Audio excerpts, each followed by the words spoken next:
So Sea of Stars came out back in 2023 with actually a ton of hype behind it, people calling it the next Chrono Trigger, the whole indie JRPG darling thing. And then a lot of folks who actually played it came away kind of split. Some loved this game to bits, some thought the combat got old fast, and that the story leaned a little too predictable. Now here's the thing though, the developers didn't simply walk away from this game, they actually kept working on Sea of Stars for years, adding huge free updates, a full co-op mode, a whole DLC, and just pretty recently they put out what they are calling the actual final version of the game. So if you did indeed try this game back at launch and bounced off it, or perhaps the game has been sitting on your wishlist, then now, especially that the game is on sale, this is probably the perfect moment to take another look. As always, I'm gonna walk you through what the game actually is, what has changed and improved since release, and also the downsides, simply what you're getting if you pick this up right now. So let's start with the basics. In this game you play as two kids picked from a young age to train as warriors, who combine sun and moon magic together. The villain is an ancient evil alchemist who has left monsters scattered across the world. So honestly the setup is pretty classic JRPG stuff. Chosen kids, ancient evil, save the world. But the way this story is told is what carries it. You spend the opening hours training at an academy, learning combat and weaving your own magic cloth, and eventually you head out into the wide world, with your best friend tagging along as your cook and shield bearer. It's a coming of age story wrapped around a turn-based RPG, and it does have its sweet moments mixed in, with also some genuinely funny side characters. Combat is where the game tries to do its own thing, instead of simply copying the old SNES formula. Every hit you land, you can time a button press to push the damage up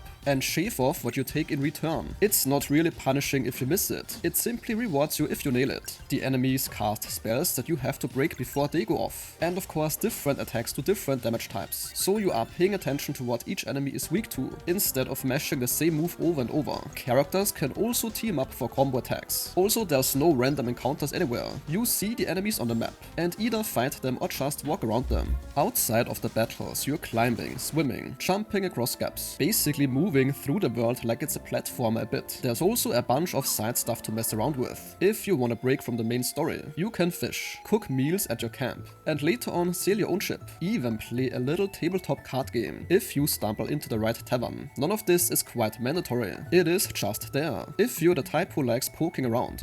Now here's where it gets interesting for anyone deciding whether to buy this today. The game you would play right now is not the same game that launched in 2023, because late 2024 for example brought a massive update that added a full 3-player couch co-op for the entire campaign, which wasn't even a feature at launch. It also reworked combat with a new lock system that gives you more reason to experiment with different attack types. The entire opening hours got restructured as well, so the prologue actually has real combat for the young versions of the characters. And most importantly, they also added difficulty presets, a speedrunner focused relic, and some new localization options. Then last year in 2025 spring came a free post-game DLC, basically a whole new circus themed adventure that you unlock after finishing the main story once. This brings in new combat mechanics and puzzles, and it's also designed to flesh out some backstory for the two leads, who some players felt were a little flat originally. And most recently the team dropped what they are calling the final update ever, adding a much higher budget cinematic